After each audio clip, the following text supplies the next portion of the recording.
Hello, everyone. Welcome, everybody, to another Ask the Trainer live stream.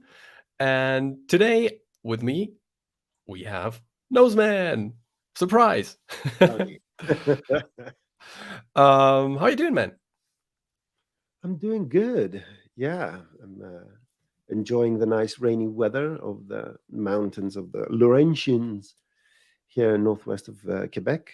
We're not having a great summer, but it's very pleasant.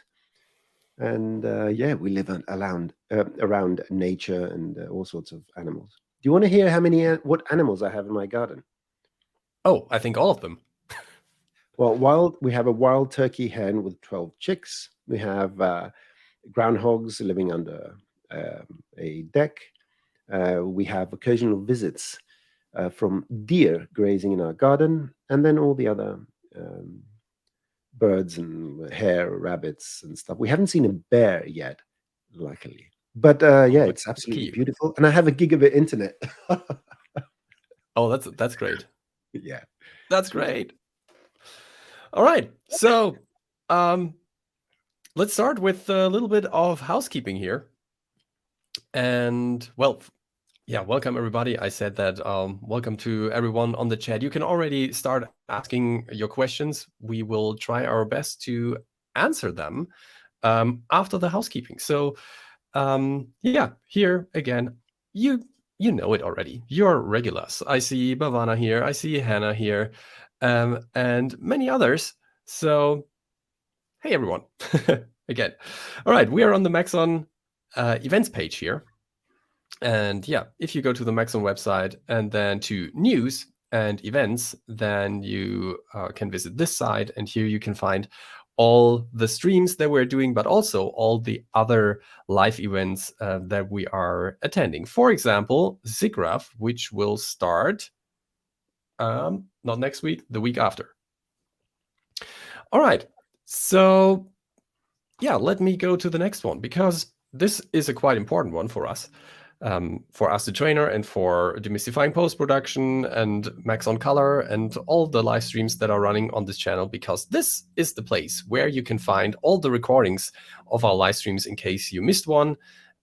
Then go to the Max on Training Team YouTube channel to catch up and to watch other tutorials and quick tips as well. For example, Noseman's last quick tip, which is super exciting. And I didn't know about this technique, so I was quite excited about that. All right, another cool learning resource is Cineversity, of course. So you can either type in cineversity.maxon.net into your browser, or you go to Learn on the Maxon website and then Cineversity. And this is where you can find all the Getting Started tutorial series for our software and a lot of other stuff. And as always, we want to give away free t-shirts. So there is a link soon going to be in the chat. And if you go there, you can type in the coupon code that is also be shared. Zebra Sculpting is the code. And once you enter that, you can visit this site, pick a t-shirt, and yeah, you can pick one t-shirt for free, and you would only have to pay for the shipping. And that's everything I have from the housekeeping side. So let me move my browser away and let's see what we can do. I have a scene here that I actually didn't want to show because I wanted to surprise you with that, but I forgot to close it. So let me open a new scene here. And we had one, well, not really a question coming in, but yeah, an email from Hannah. And Hannah was asking something about the sound effector. And so I thought, hey, let's just show something about the sound effector. And one thing that I really like about the sound effector is that once you combine it with the right other tools, you can create super cool shapes and animations. So let me just build something. I'm going to start very simple with a flat cube that I'm going to Voronoi fracture. So let me add a Voronoi fracture as a parent. I'm going to hold down the Alt key to make it a parent. And then let's go to sources, and I don't want to use the default point generator. And by the way, I'm going to remind you a few more times, if you have any questions, this is the time to ask. Please write them in the chat. The best would be if you start with a capitalized question and then write your question so we can identify questions easier. All right. So what are we going to use as a source here? I really love using a matrix object. Why? Because the matrix object allows me to define the points for the Voronoi fracturing, but also it allows me to use effectors on it. So if I now create the matrix object, you can see, okay, this is a whole lot of matrices, 40 by 40. Let's go down to 20 by 20. And let's already make this a source for the Voronoi fracturing. So now the Voronoi fracturing is being, the matrix is going to be used, or is being used as the input for the Voronoi fracturing. And because the matrix here is just a grid pattern, we will also get a grid pattern here for the Voronoi fracturing, which is quite cool. And let me offset the fragments a bit, maybe by 1 centimeter, or maybe, maybe half a centimeter, like so. And the cool thing now is that I can randomize the matrix object. Let me make it visible again. And with the matrix selected, I'm going to add a random effector. And now you can see that we're getting pretty much the same result in the Voronoi fracturing as with the default point generator. It's a little more fragments, but other than that, the pattern is pretty much the same. Yeah, and that is because these matrices are now randomized. So the difference between a matrix and a real clone is basically that the matrix is just the information of the position, rotation, and scale, and color, and a few other things. But it's basically that. But it's not really cloning, and that's why it's way faster than a cloner. And when we now go to the random effector and to the parameters tab, we can set the y, position y, to 0. And this would mean that we are randomizing everything, all the matrices here, but only in the x and z plane. And this way, I can make sure that when I have a look from the top, that my cuts are 100% like straight up. So now I can scale these fragments, and they won't intersect based on the scale when I scale them in Y only. So there won't be any weird like tilted edges. Okay, so now that we have this, let me also maybe deactivate the colorization here. Let me go to the Object tab and tick off Colorize Fragments. And now we have this. You know, another thing that I really like about this approach is that you can use it for, yeah, a lot of cool motion graphics effects. Because what we have now here, and this is just myself being sidetracked, what you can do with the random effector now is you can play with the strength, and then you can go from this initial grid pattern to the full randomized pattern here. And another thing that's great is that you can even use fields with that. So if I add a linear field here, I can blend that in from the left to the right, for example, like so. So this is something that can be quite cool. And it looks even cooler when we invert that. So now we have this kind of pattern, and we can just, yeah, blend these two, which is quite cool. Okay, but that's actually not what I wanted to show you. As I told you, I'm being sidetracked.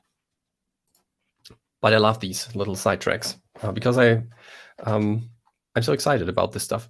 So yeah, what I actually wanted to do is I wanted to show you some things that we can do with the sound effector here. And in particular, one thing. So let me create a sound effector. And here it is. And when we go to the Effector tab, we have to load a sound file first. So I have one on my drive, something that I created at some point. You won't be able to hear it, unfortunately, but that's also not super important. So first of all, I'm going to hear it. That's going to be a problem now when I talk. So you can see that something is happening based on these waves here, on this frequency graph. What we can do here is we can make the probe bigger so that we are not just catching the lower frequencies, like here, but also the higher ones. And by default, it's just using the peak. In this one, there is a very loud bass drum in there, so it's going to use the bass here mainly to drive this whole animation. But when we go down here, there is the sampling mode for the probe. And in here, we can set this from peak to step. And what step will do, let's have a look. So now you can see that some of these clones are doing other things than the others that are right next to them. And this is based now on this probe here. So it's using the frequencies and the amplitudes of each frequency here to recreate this more or less. And now the thing that I really like is the combination of the sound effector and the Voronoi fracture, because this mode here, the step mode, is index based. So it's going to use the index or the indices of all of these fragments and do whatever is here from the left to the right, which means that the fragments with the lower indices are here on the left side, and these with the higher indices are here on this side. And this means if we can sort this whole thing in some way, then we can get like a linear distribution, for example. And another thing that I want to show you in a second. So let's go to the Voronoi fracture, because the Voronoi fracture has a sorting tab. And now we can just sort the result. And by default, it's going to sort in X direction. We can also use the other directions. So now, if I do that, you can already see, although you can't hear it, that this is the bass drum. Somewhere here is the snare drum, and the rest is just other stuff, the hi-hat and the bass guitar and stuff like that. Okay, so what if I want this to start from the middle and go to the edges? Then I could use the distance to object feature here. So I'm going to create a null and going to use this null in the distance to object. And suddenly you can see that this is, a round thing now. And of course, you can also invert the sort. And this way, we have the bass drum in the middle and everything else distributed around it. And I quite like this. And the other cool thing that you can do here in the sound effector is bring up the decay, because this will make it way more calm, because it's quite shaky with the default settings. But this works quite well. Let me maybe reduce the size of the probe here in the bass area. And now, that's looking quite cool. All right, that's basically what I wanted to show you here in the sound effector in combination with the Voronoi fracture. So as I said, the Voronoi fracture is very special when it comes to effectors that are index-based, because the Voronoi fracture generator allows you to sort the clones based on what we have in here, which is quite cool. It even works, if I remember correctly, it even works with particles. Let's try that. Let's try that. And let's hope that I didn't promise too much. Okay, let me create a particle emitter and just place it here. Let's make the particle emitter smaller, like so, and a little bit wider. And then I'm going to shoot, well, just a few particles. That's too many. Let me go with maybe 2.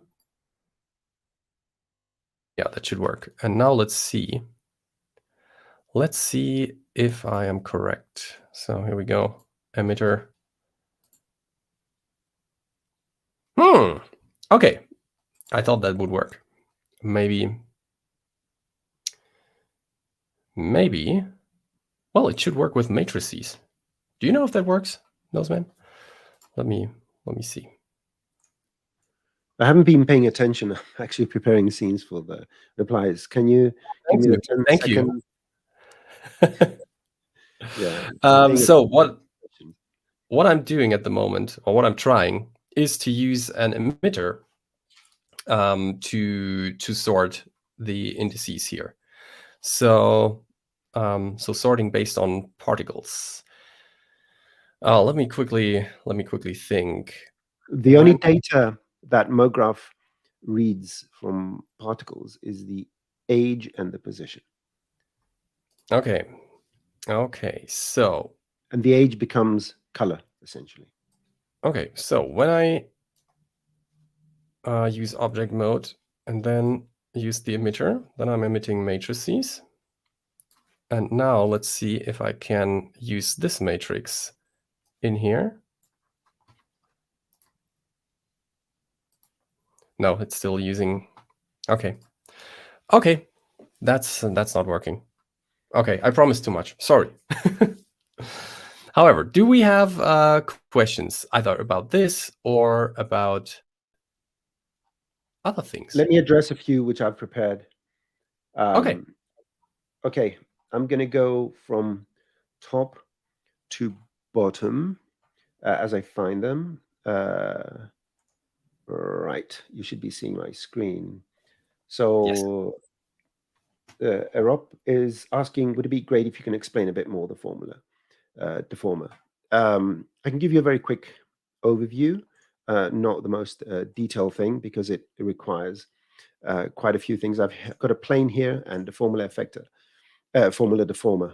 And first of all, the various components of a formula, the mathematical and all that, they can be found in the documentation. But as far as the operation goes, the default effect, it's got radial and it's got this thing over here. Okay. Now, the way you need to think about this is usually within these parentheses, you see the various the variables that we can use, like U, V, X, Y, Z. These are the point positions. U and V is a normal U and normal V. Then T for time, and then all the other parts of the formula. So let's see, what does this mean? So the Y radial means that it will move the points. It's a deformer, so it just moves points based on what we have here mathematically and the parameters you use. So to see this a bit better, you put this on manual, and this will allow you not to modify the points. And here we have a lot of points, by the way. It's 100 by 100, just so we can get a smooth thing.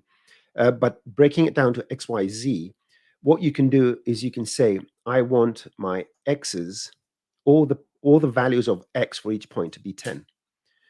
Oops.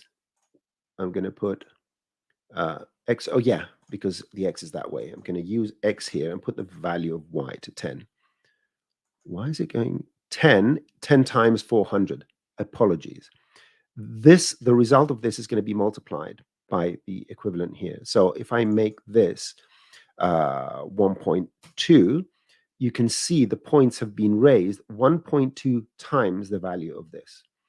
So if I had this at, let's say, 1, then I want to move all my points. So all the points are going to retain their x equals x, so it's going to keep the same value.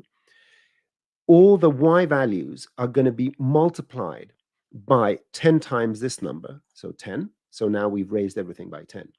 So what does that mean? I mean, yeah, raising points is not interesting. Well, if I use the x value here, it's going to assign and raise this up a bit.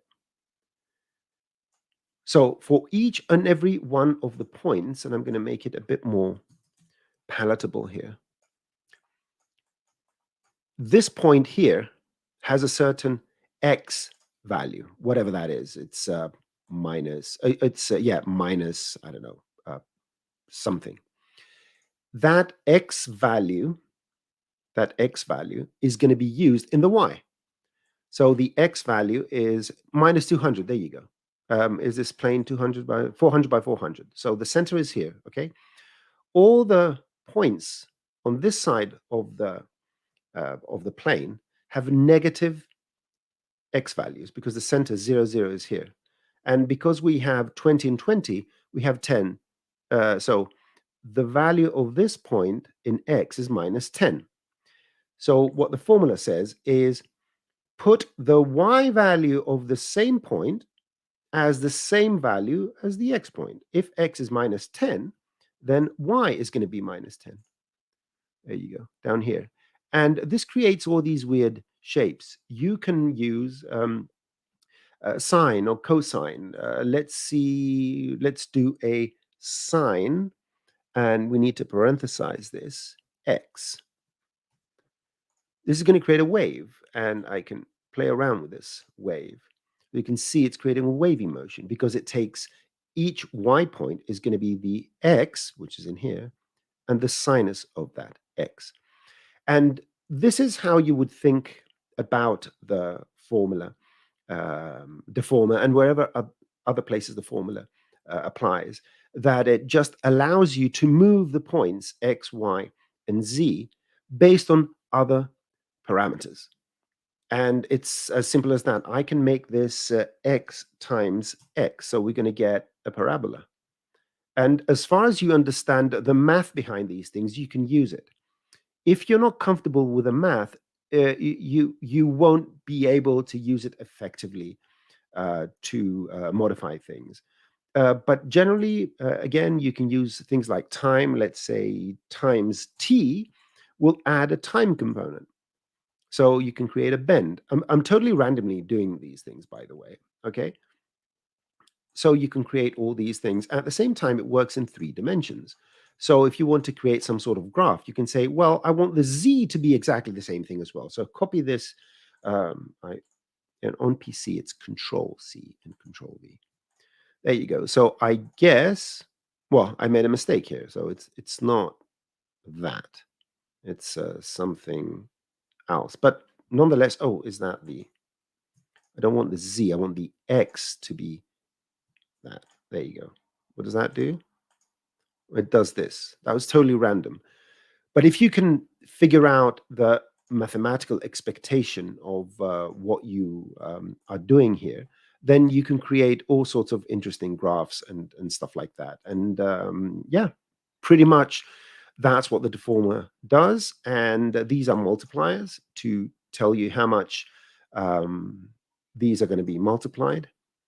And yeah, that is the 10-minute overview of the formula Deformer. The rest is in the Very cool documentation. Okay, so that is the Deformer. Let's go to the other one. How do I get? So I'm going to show this.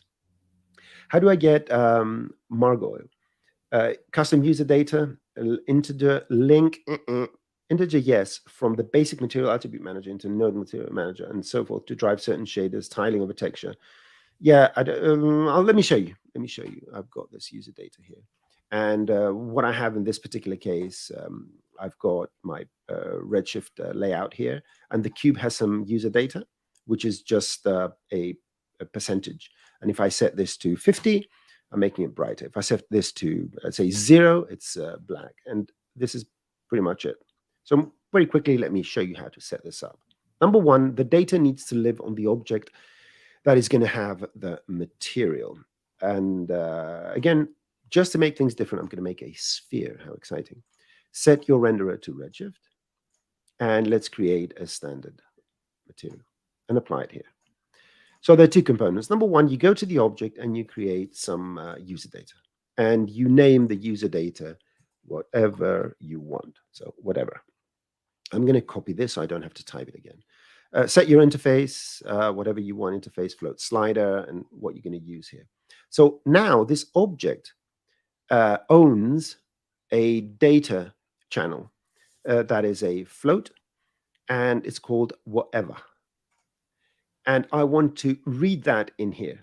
So you open your material, and what you're using is a user data and the type. So here we have a scalar user data because that's what a float is. But there's no way to find this here. You have to paste the name in here. This output is going to provide you with whatever number you put in this. So if I put this in the color and turn this off, now you can see that I can change the color. And that's pretty much the method. Whether it works with other things, strings and that, I leave it to you. That is your homework for the next session.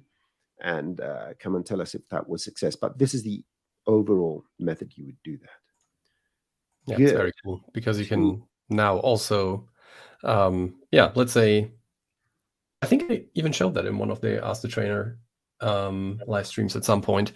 You can connect, for example, the color of the object with the position of the object. To you can map anything you want. Yeah. Anything that red can be... to X. Exactly. Green to Y and blue to Z. And one more point. If you do need to take a parameter from the object, let's say you want one of the standard parameters here, and transfer it to the object, as far as I know, I may be mistaken, you cannot directly link, you cannot go to your material and say size X to get the cube size X, as far as I know.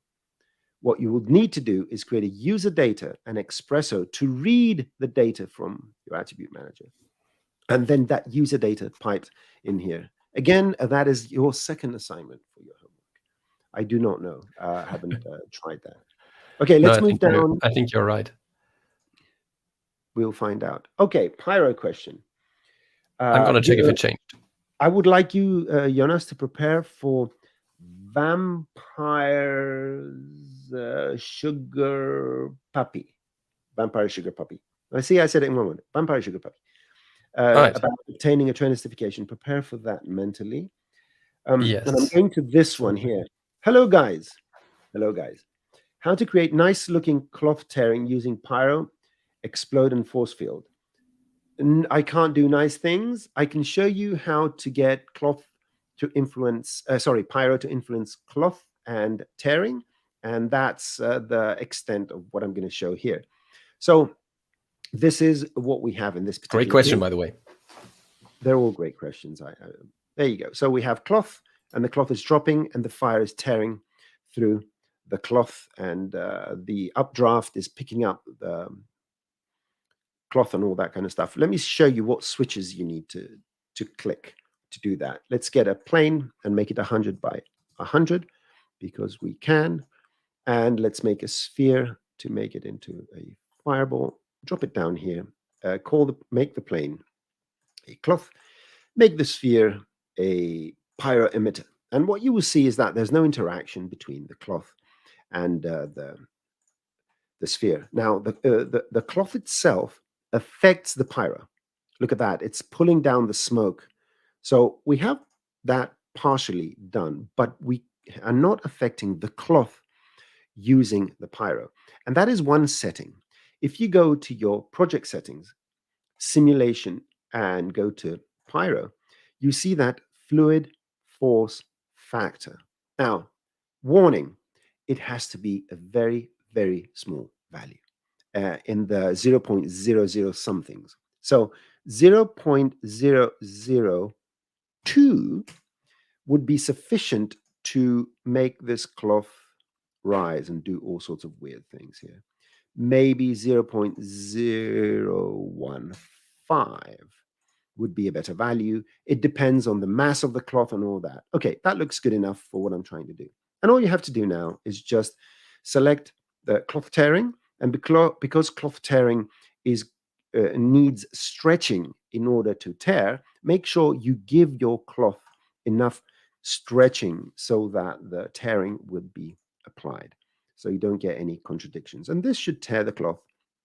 And actually, I like it. So I satisfied the nice aspect of the question. But this is your Absolutely. your baseline on creating this setup. Excellent. So where are we here? Let me go down a bit. In Redshift, so here's the next one. In Redshift, using the new camera, how to expand, deepen the focal plane. More specifically, how to get objects in the foreground to be less affected, blurry than the background by so forth. You can't really, the camera is based on how a normal camera works. You can control your where the focal point is going to be using an object or using I'm using a null in this. You can change the amount of overall bokeh using the aperture. The smaller it is, the larger, as everyone knows, the depth of field. But unless there is some sort of magic trick, which I'm not aware of, there's no way to say I want all these objects, let's say the 4 cubes, to be sharp, and I want a lot of blur in the background and a little blur on the foreground. And I'll be very happy to see a solution for this. But as far as I know, cameras don't work that way, and there's this effort to keep the that's a physical camera constraint that we have. It's a physical camera. That's it would be nice to hear any opinions, sort of how we can maybe fake that. Anyhow, well, you could output a depth pass, and then maybe remap it, and then use, for example, Frischluft in After Effects, or the what is it called? Camera lens blur, something like that. Oh, can I say something about that? Actually, you brought up a great point, and this is a general overarching concept. Number one, I want to emphasize on nothing we make is real, right? It's all fake, just in case, right? Just to put it out, finalize that point, hammer it in, everything is fake. So whether you do it in render or you do it in post, it doesn't matter. For more control, you do more things in post. So in this particular case, just like as Jonas suggested, you can create 2 different depth maps and save them as AOVs using any of the data channels we have, so that you can create 2 gradients, one going backwards and one coming frontwards, and then applying a blurring effect twice on your image, thus producing a different depth of field for the foreground and a different depth of field for the background. And that will be a great solution. I would have to apologize that we can't do it in camera, but it's out of my hand. Yeah, let me just quickly disagree with the statement that it doesn't matter in the end which way you're taking. In some cases, it doesn't matter, like visually. But if you want to go with a physically accurate, or if you want to produce a physically accurate image, then you just have to stick to the rules of physics, right? And these are built into the Redshift camera. You can do the other way and add camera blur or lens blur in post, but the problem then is that it's a post effect. So it's using the sharp image that you have, and plus the depth map, and then it will blur the image based on that. That usually works quite well if you're only blurring stuff that is in the background. But as soon as you're blurring stuff that is in the foreground, this won't work anymore, because usually what is creating the depth is that the that the f-stop, the hole where the light is traveling to through to the sensor, is bigger. So and this way you don't have just one point that you're using as the point of view, but a little area, right? And that means that to some extent, to the blurriness extent, you can have a look behind the foreground object, like in this blurry edge area. And this is something post effects cannot reproduce. You will always be unsatisfied with the results when you want to apply foreground blur to an image as a post effect. True. What I want to touch upon, Bihabana posted this follow-up question. The answer is yes, but this, what you posted here, that was the depth of field post effect in our Cinema 4D standard camera. And that was not real depth of field. In fact, the physical renderer, so if anyone is wondering what we're talking about, here's a new scene with a standard camera here. And there used to be the foreground, there you go, in the details, the depth of field map front blur and the depth of field map rear blur. And this had these gizmos that allowed you to control the foreground camera focal plane and the background. But this camera was fake. This would only produce the gradient. It would produce a different gradient for front blur and a different gradient for back blur. And you had to apply the depth of field as a post effect with all the limitations that Jonas is bringing up. Now, the what was I going to say? Oh, I was going to say something that sounded very, very important here, and it just eluded my mind. Anyhow, the fact is that, yeah, you have all these limitations when you're doing these kind of things in post because the information doesn't exist, right? The camera is still a point camera. And, there's no simple solution for these kind of things. But anyway, the standard camera had this ability because that was just a post effect in the same way that you can create depth maps in Redshift and use them in post anyhow. So we can't use this method anymore because the camera is physical. Oh, here's the point I try to make. The physical render was actually partially developed back 10 years ago or more than that to address this. The motion blur and the depth of field in Cinema 4D before physical render was introduced was based on either vectors or multiple frames, frame motion blur, or these post effects. So we actually moved away from the fake into the more physically based cameras that present these, real life limitations. But it's either post or follow the rules. Now, whether that can be, whether we can have a physically sort of working camera that produces the effect in the render and all that, probably can be coded. But I don't know if that will be in any of the plans. So yeah, that's what I have to say about this subject. So let me just close these files I have here. Pyro cloth, user data from Effector. You can take the screen away from me if you wish. Yeah, let me quickly just bring up this question here. What is the best way to import files from SolidWorks? You can actually just drag and drop them in. And Cinema 4D understands SolidWorks files. It will tessellate them. It will make polygons out of the NURBS surfaces. And SolidWorks is one of the formats that is natively supported since Cinema 4D release 20. Yeah, then we had the question of the trainer certificate, or was it trainer certificate or general user certificate? Let me quickly have a look again. Where was it now? I can't find it anymore. However, you can find the information about both on the Maxon website. You can just type in maxon.net/certification, or you go to learn certification.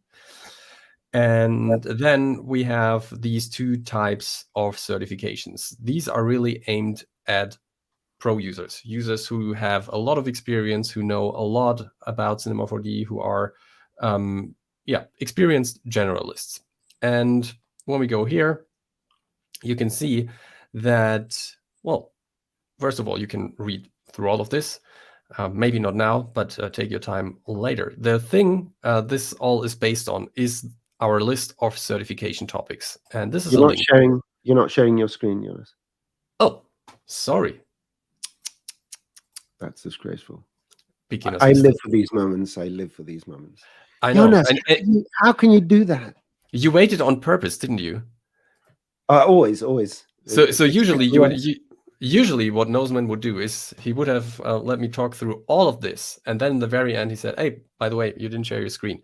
So here we are again. So you go to the Maxim website, learn certification, and then you come to this side, and there's the pro user certification and the trainer certification. Both of them are based on the list of certification topics. So just click this link and you will come to this side.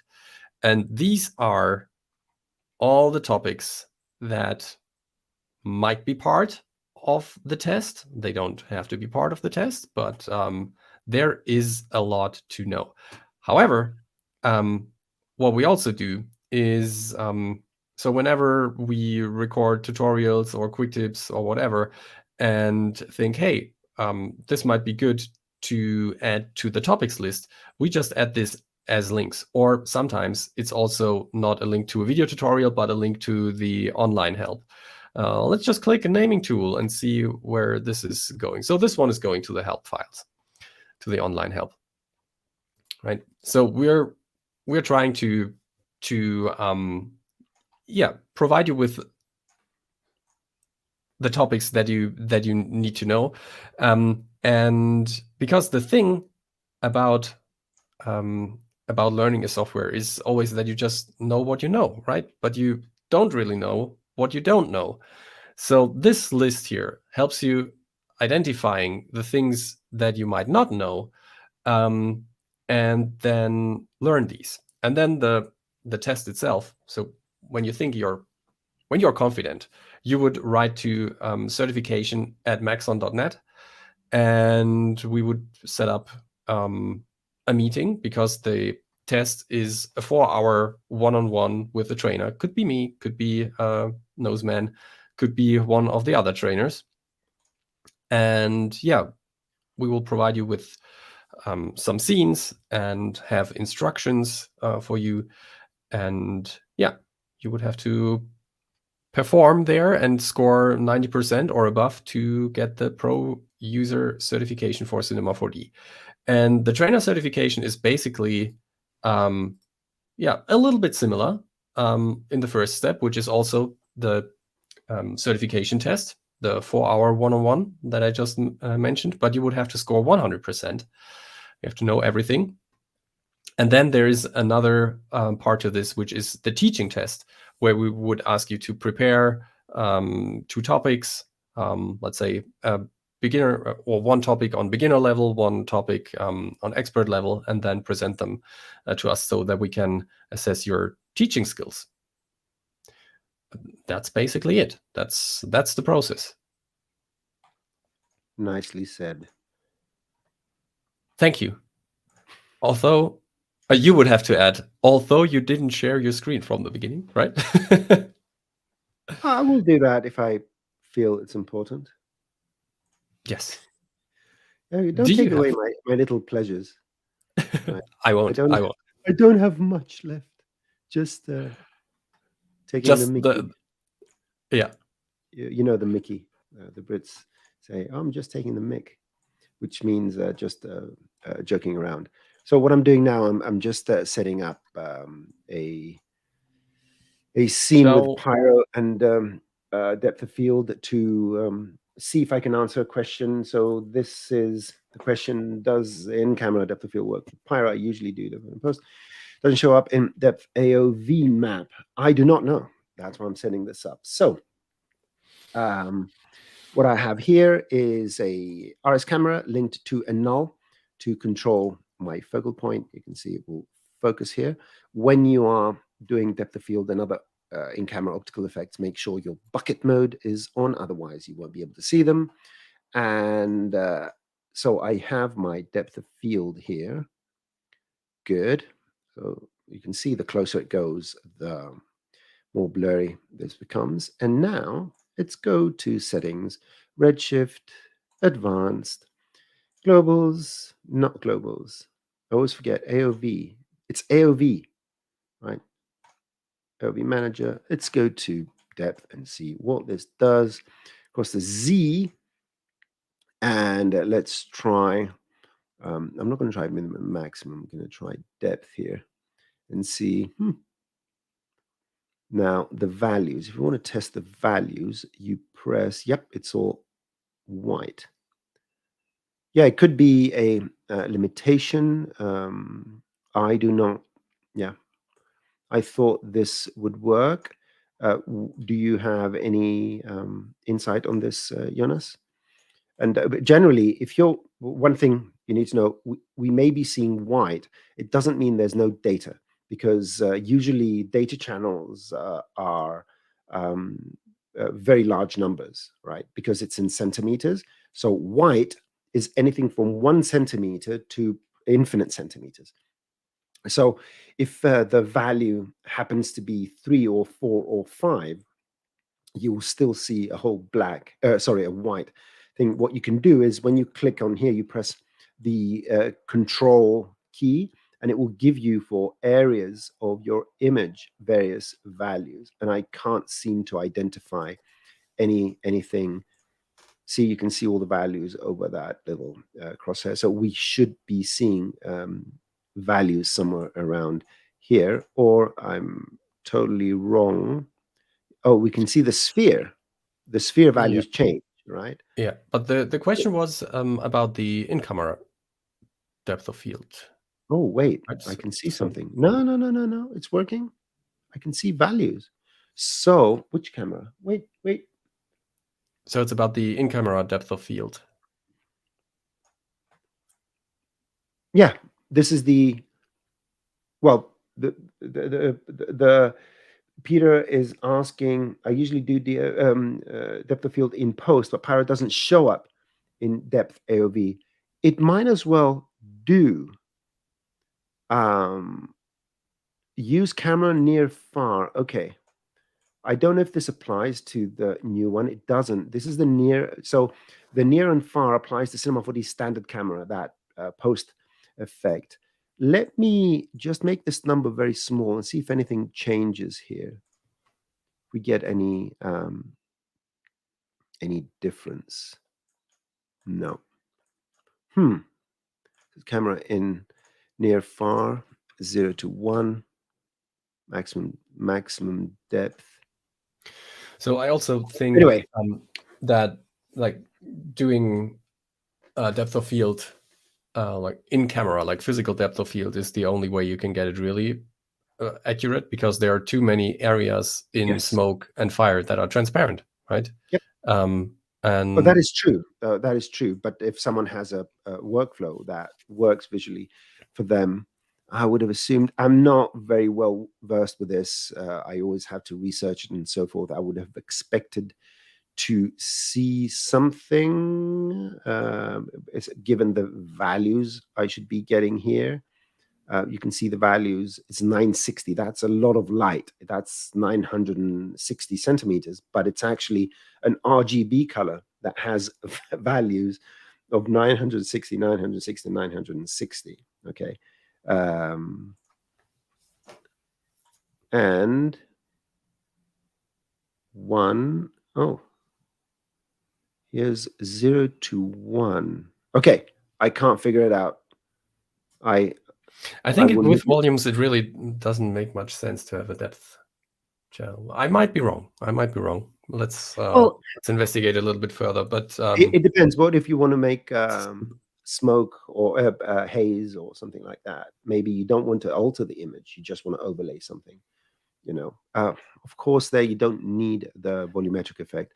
Yeah, you may be right. It may not make intuitive sense. See, we have to. These are very complex. The volumetric effect is the volumetric effect is the critical point here.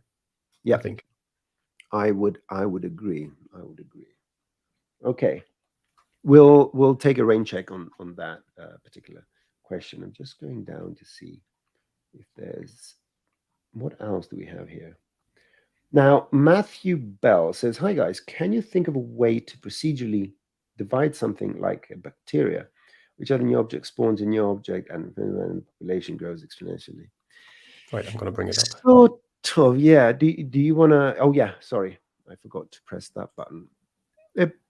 You could sort of do that using volume modeling by scattering things over others. The question, whenever I've dealt with animations about biological stuff and cells and all that, is that when a cell divides in two, so if I have two spheres, one on top of the other, and I put it under, let's say, volume builder and a volume mesher, right?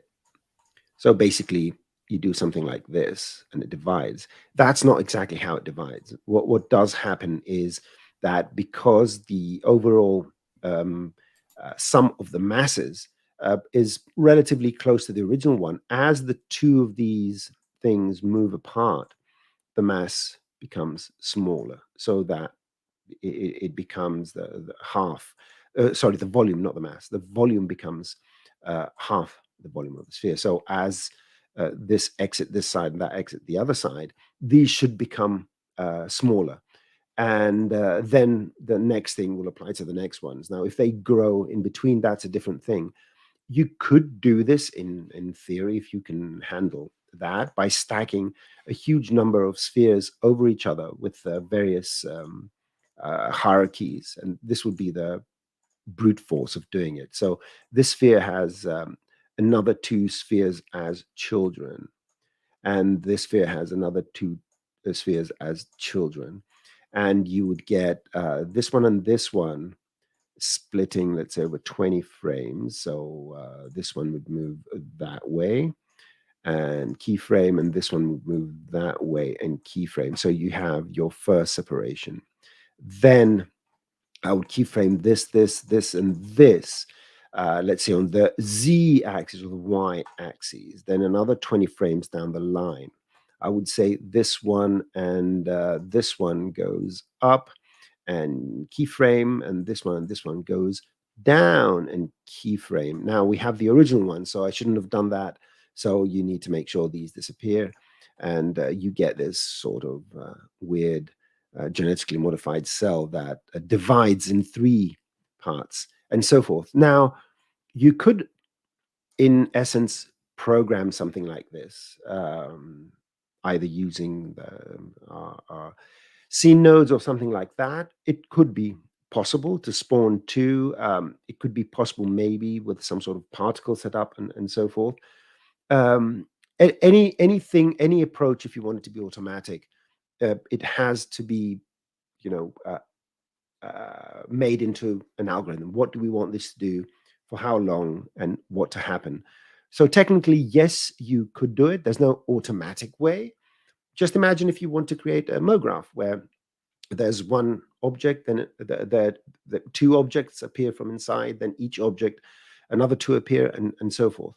For someone with a bit more knowledge on nodes, actually this could be an interesting idea to apply, and then that geometry, that resulting geometry, can be imported into a volume builder and create this. It all comes down to what you want it to look like, how far you want it to go, and what you want to happen in between. So yeah, technically, yes, there are ways of doing it. There's no formula. But my most difficult thing I've ever seen was to do the same thing I'm doing here, but by showing the inside of the cells. So if I had a cube here that was in subtract mode, and this is something I've seen other people solve. I haven't been able to solve it yet. And I'm going to bring this to the front. Oops, to the front. There we go. So what if you want just to see the inner parts of the cell as this is happening? Well, there the secret is revealed, because you can see inside the other hidden spheres. What if you want just the skin around it? And it becomes, you could do it one way. Then someone says, oh, I just want to see as if I'm looking at a cutout of the cell, suddenly your whole setup becomes obsolete, because when you're setting up things, you need to have a good idea what the final result will be, because your method may work only if these objects are opaque and you can't see through them, and so forth. So anyway, that's a very complex question and requires a lot of research and so forth, but technically it should be possible in some sort of way. Sorry for being so vague, but thus is the nature of making complex things up. I'm just making an experiment in the background, cloning spheres onto a turtle Spline. So put your screen on. Shall I put your screen on? Give me a second. Give me a second. There you go. Some good comments about problems with depth of field in post and all that. We've lost Jonas, but I think he's okay. Sorry. I'm in home office. My daughter just came in. So yeah, let me share my screen. And this is an experiment. So let's share it. All right. So let's start from the beginning. So what we have in MoGraph is a Spline. And in Spline, we have turtle mode. And turtle mode is based on an L system. And this is something you could use to create plant growth, for example, but also to create organic growth. And what you can see here is that based on this growth value, right now there are 4 coming out every time this is been done. But in theory, let me just see if it's possible to use that sphere and throw it into a cloner and use the object mode and use the Spline as the source. Look at that. That could work. That could actually work. So what do I want to do? I actually want to go with vertices here. Too many vertices. Let me have a look at the turtle spline itself. So A is 4 times that. Let me just bring this down to 2 of them. What is the angle actually here? What's the value? 28 degrees. So let's add a few of these. Let's see, now we have 2. Okay. But what is the actual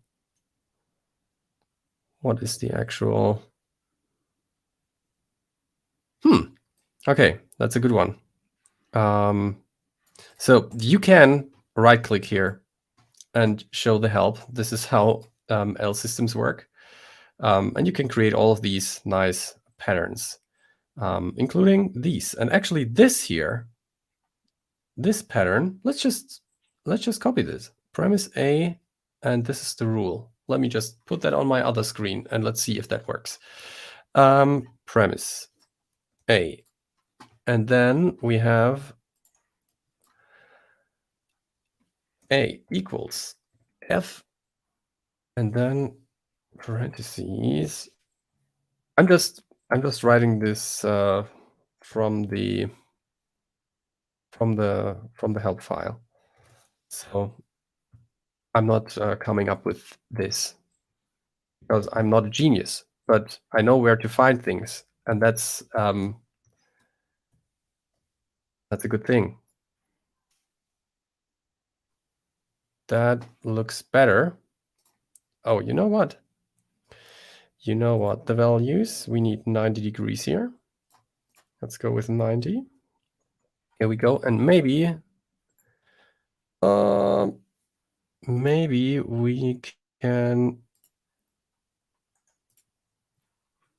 reduce the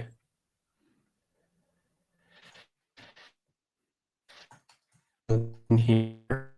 Could I do that? Scale.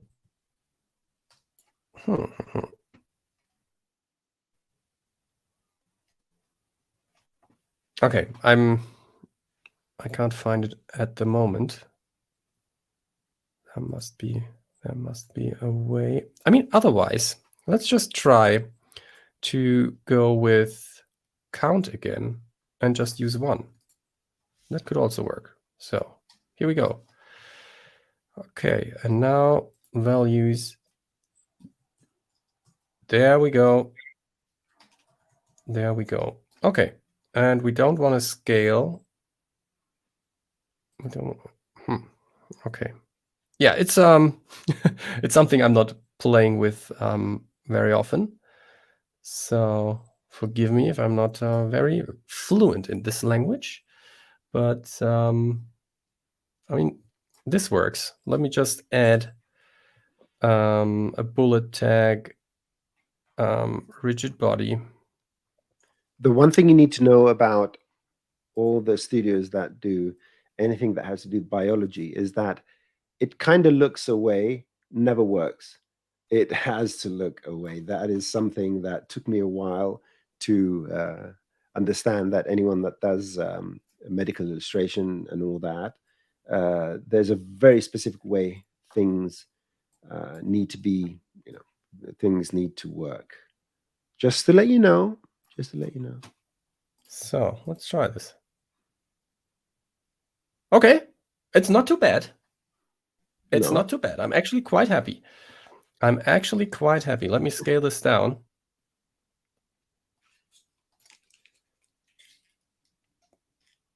Yeah, then there needs to be a better way to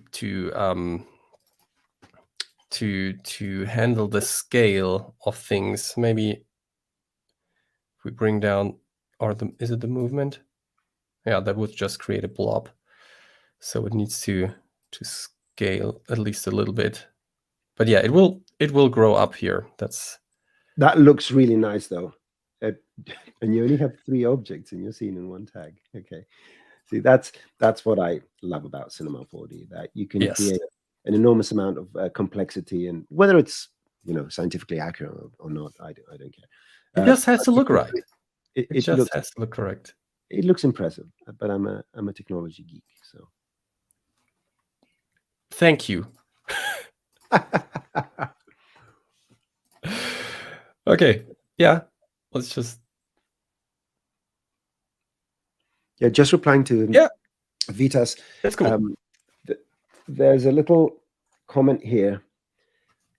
Yes, sort of. You could do something like that. The problem with approach like this is that the nature of volumes is that they don't have hard edges. That is a problem. Once you put it in a volume measure, now you have hard edges. So it could work for a certain situation, but most times, if you wanted to do something with a semi-transparent object or something like that, this method would not work, unfortunately. I think it would only work if when we're talking about smoke or an explosion, if the smoke is super dense and dense in a way that you feel like you cannot look through it, even if it's just like a little smoke layer and it's very far away, then it might work. But for everything that is just a little bit hazy and not fully opaque, it's you have to go the in-camera way. You have a new fan. No way. Matthew Bell, very happy. If you do any interesting stuff, and this applies to everyone, all of our guests, when you do cool stuff, post them, compliments. You don't have to compliment me. I work better with negative compliments. But put them, make us proud, show your work, show how you advance using Cinema 4D. I really the funny thing is, go ahead. The funny thing is, Matthew, I wanted to solve this for quite some time as well, and I also never came up with this solution. For some reason, it just came to my mind. I don't know why, but sometimes I have these bright moments once a year or so. But I'm happy that you like it. What else do we have? I like it myself. Okay, just I've already replied, but just to repeat it, the lights and cameras and objects should still export using the Cinema 4D's compositing project. Are you aware of any regressions or anything like that in that respect, Jonas? They should be. We can do a test right now. Okay. Well, it depends on which data you mean. The thing is, so with single objects, it works. Objects in a cloner are currently not supported. That might be the part of the question here. With cameras, for example, cameras can also be a little bit tricky. The other week, I created a quick tip about a camera rig. And this camera rig, for example, wouldn't transfer to After Effects, like because it's a hierarchy of nulls. And actually, I'm not moving the camera, but just the nulls. So to give you an impression of that, sometimes you have to, let me just create a camera and place the camera here inside of the null, and then hit Alt-0 to reset the camera's transform. And now let's just say we want to rotate this thing here around this axis, the heading. So let me set a keyframe here, and let me set a keyframe at frame 90. And let's say we're going to go 180 degrees, something like that. And now we have a perfect semicircle. And yeah, we could also make it move up and so on. We don't need that for now. So the way you could export this to After Effects is by going, well, a little extra mile or kilometer, depending on where you are.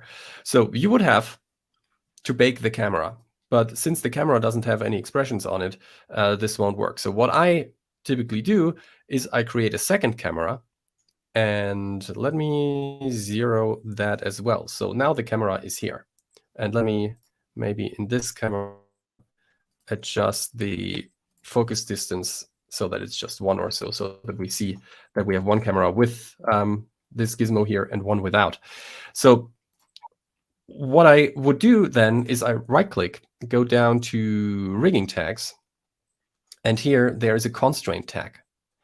And using the constraint tag, you can pin an object to another object. You can even create parent-child relationships without using the hierarchy here, which is quite cool. For example, when you have an object that has to be passed on from one character to another, or from one hand to the other. Let me just, this situation, right?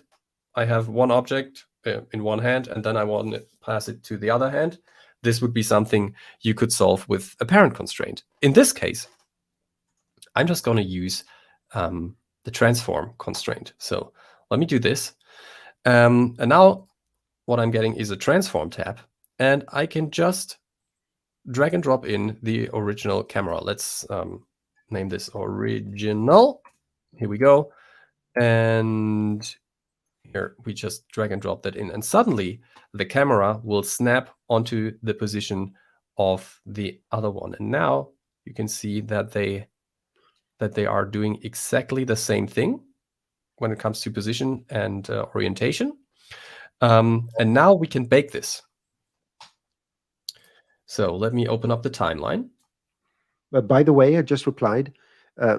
It works fine. I exported a camera, a light, and a null from the center of the cube, and it came up in After Effects properly. So must be something else. The version and all that. Finish with what you're doing, and I'm just going to go through the process to make sure you can read 3D data. Yeah. So yeah, I'm just going to drag and drop the camera in here because that's the object that I want to bake. And now I go to Functions and then Bake Objects.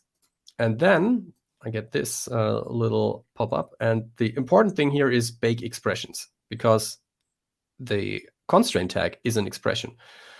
let's say I don't want a copy, clean tracks, okay. Yeah, let's just go with these. And I hit OK. And now I have this as a keyframe animation.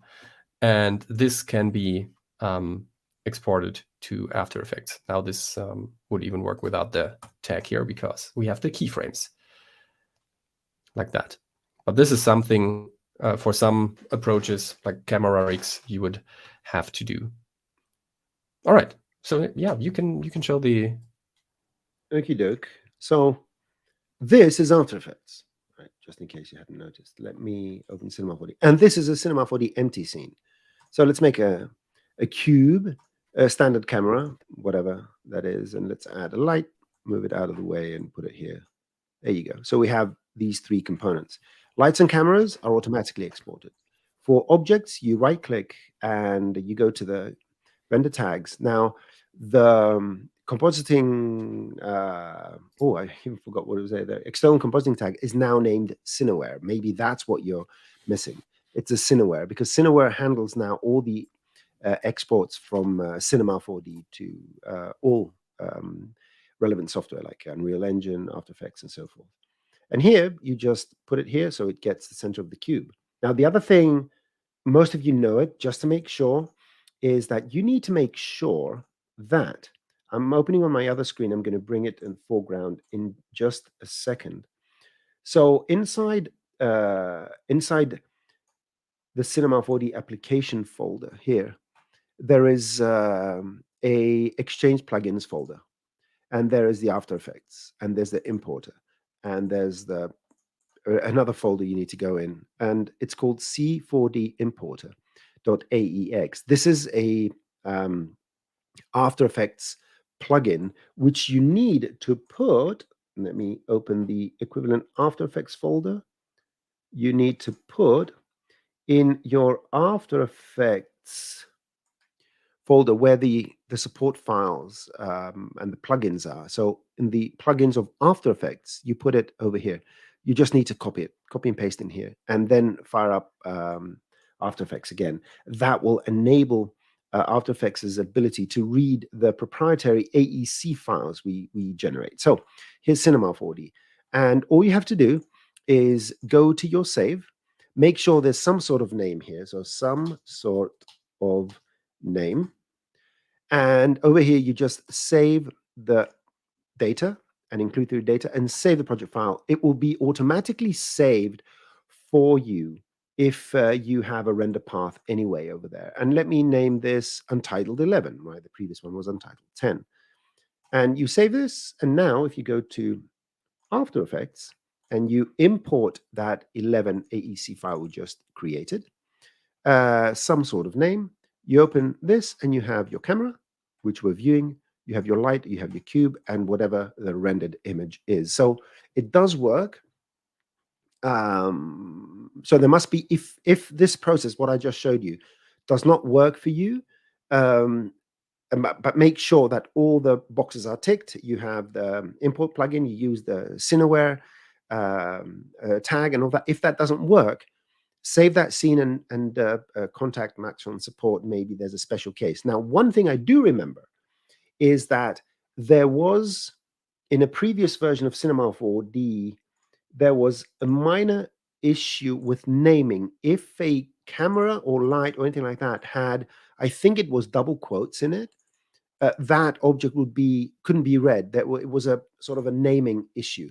Make sure that your names don't have special characters. Just type something simple to make sure to eliminate that potential. But what I did here is in the latest version, 2023.2.2, and it should work. Yes, Jonas? Yes. I was just playing around with the other scene. Oh, success. Yes, it was the missing Cineware tag because it changed name. Okay. Okay. Happy to hear that. That's great. So I added something to this scene now. So now what I have is this. And everything I did, I just played around with the with 2 colliders, so that it's not like just becoming a huge ball of spheres. Yeah, and I just made this default movement quite small. That worked. I mean, I could even maybe one thing that is also quite cool when you go to the project settings. The shortcut is Control D, or you go to Edit Project Settings. Because I'm using bullet dynamics, what I also did is I decreased the collision margin here and the scale, and I brought up the steps per frame and the maximum solver iterations per step to have more accuracy in the simulation. And especially when new objects are popping up, are being added to the setup while the simulation is running, then this is something that has to be solved very fast. So it's good to bring these up. And one thing that I just wanted to try is to bring down the time scale. Maybe then it will look way smoother. Let's just try that out. Well, it's not what I expected. Let me maybe go to just 50. Yeah, but it's doing something.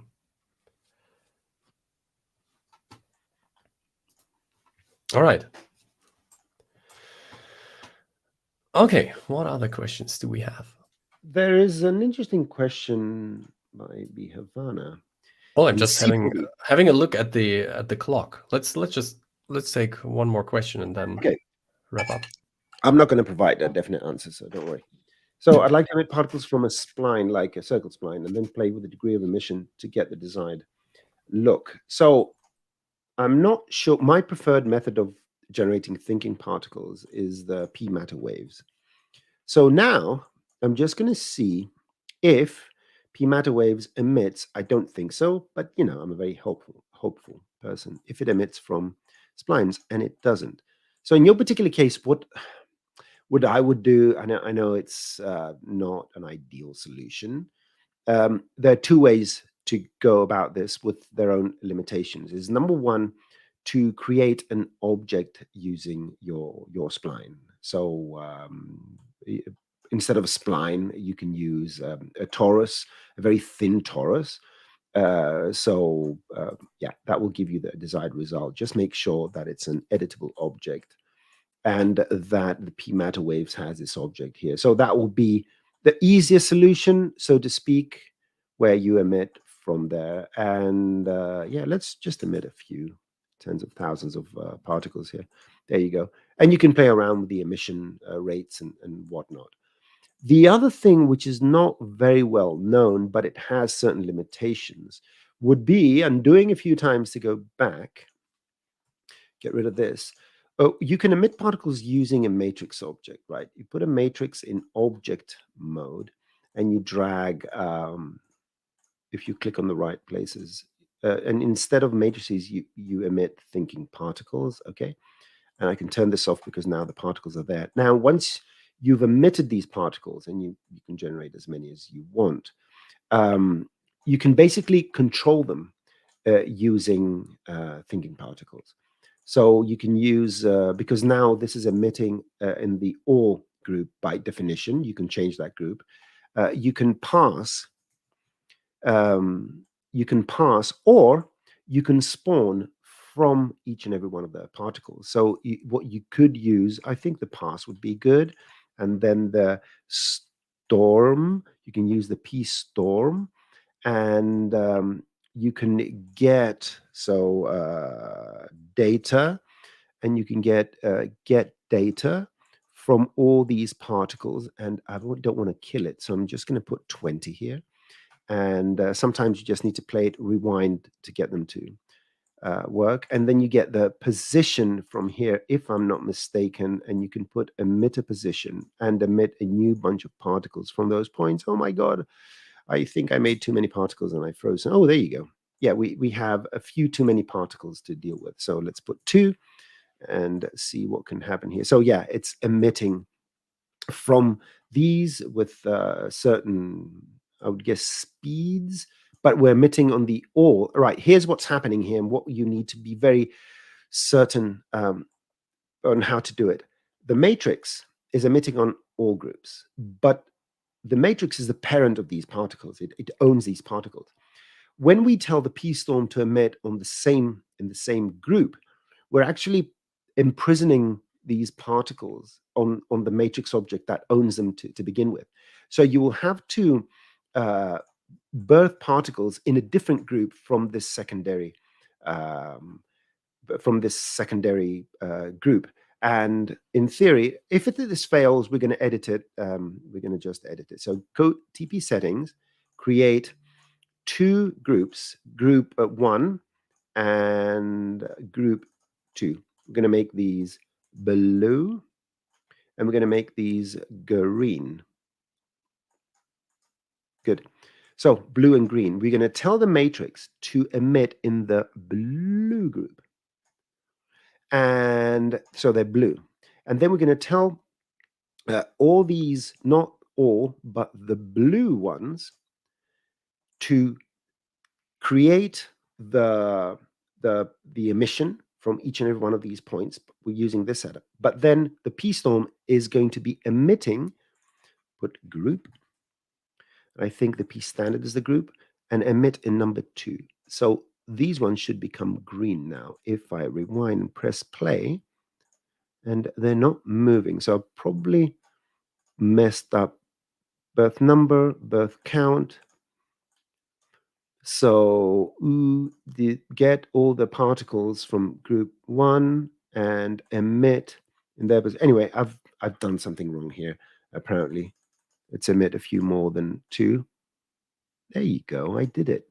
So using this intermediate method, we are using the matrix, which can read any kind of object, including procedural objects, right? That's what we're trying to circumvent, the inability of thinking particles to work on procedural objects. We're telling the matrix to create particles on whatever we want, and then we're just telling thinking particles to use the positions of the older particles to subsequently create a number of, and this has, a cogwheel has a hole in the middle. I do not want the hole, which is a center hole. There you go. There you go. So now, essentially, we have the setup because, and let's see if we make this bigger, what's going to happen. It's going to emit from smaller, it's going to emit from bigger. And yeah, you can use now your emission parameters from your P-storm to control the lifespan, how much they live, the life variation, the number of particles you want to create, and what you want them to do, the direction, the size, and all that. So it's not a direct method, but overall, this setup allows you to do things you can't do the standard way, and so forth. And if you're impressed, please let me know. Now, I offer a smile at the end. I am impressed. I'll let you know. Thank you. Cool. So yeah, I know that we still have a few open questions, but let's just take them to the next Ask Me Anything so that we have something to start with. I think that's a good idea because, yeah, I unfortunately have to run. It's already 7:30 p.m. in Germany, where I am. Yeah. Yeah, it would be good. What I would like to ask is follow Max at Max on VFX on Twitter and post these questions beforehand, because it will just give us the opportunity to create, find potential solutions and all that. Although, have to be honest, I prefer this, tackling questions. It makes us look smarter and more competent than we are. So either way it works, but post your questions a few days earlier if you wish to receive substantial answers. But don't do it because, yeah, we're looking so cool. Like, oh, these guys are so smart. Well, and not that we're not, but you know how it goes. Let me wrap up before we before we run into something that we can't revert. All right. So, well, speaking of the next Ask the Trainer, it's actually not an Ask Me Anything. The next one is gonna be a follow-up on the Demystifying Post-Production series that is currently running, 3D sculpting for stage and screen with Deborah Wright, and she's going to be there next time on Ask the Trainer to answer some questions. Yeah, so definitely check it out. Check out this this whole month of live streams, because the topic is really cool and she's a super talented artist. So yeah, and also if you want to watch one of the other shows here, just get inspired by having a look at the Max on events page. This is Deborah Wright, by the way. So this is the stream that you would have to go to for the next Ask the Trainer. Then, just in case you missed anything, or in this case, you came in late, go to the Maxon Training Team YouTube channel. And here you can find the recording then of this session, this stream, and also previous streams. And if you want to learn more, if you want to start with one of the other apps that we have, then go to cineversity.maxon.net and yeah, get started using one of the Getting Started series here for whatever app you want to learn. And then finally, free t-shirts again.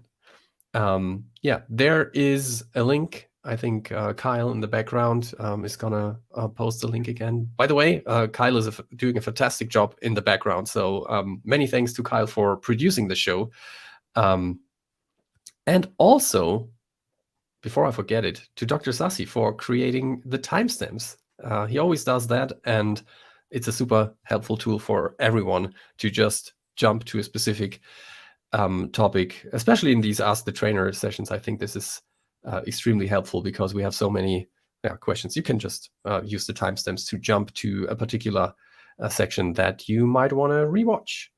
All right, but once you got to this page here, just type in the coupon code, and then you can order one t-shirt for free and just pay for the shipping. And that's basically it. I have nothing to add. So what I would still like to do is wish everyone a nice rest of the day. And tomorrow is Friday. Time. Yeah, tomorrow is Friday. Yeah. So it's Friday. Yeah. A, it's weekend, and B, it's VFX and Chill Day. So definitely check out VFX and Chill tomorrow. All right. Cool. So thank you everyone for attending. Thank you. And looking forward to seeing you the next time. Oh, one thing. Who was it? Prathamesh was asking when there will be any Maxon events in India. Well, as it may happen, Jonas was in India a few months ago and had a great time. So I think... Do you think you're going to be going there anytime soon? Because we have a strong and very dedicated user base in India, as far as I understand. Oh, that's true. That's true. Maybe next episode you can tell us. We haven't figured out anything yet, but Broadcast India might be a good thing to watch out for. It's in Mumbai. So yeah, check out the website. And petition your local Cinema 4D distributor to fly Jonas over there, because I think he had a great time and he's looking forward to going again. Yeah. I did. I played cricket on a street, which was quite fun. There you go. Fortunately, I didn't hit a window. However, see you next time. Bye, everyone. Bye, everyone. Thanks.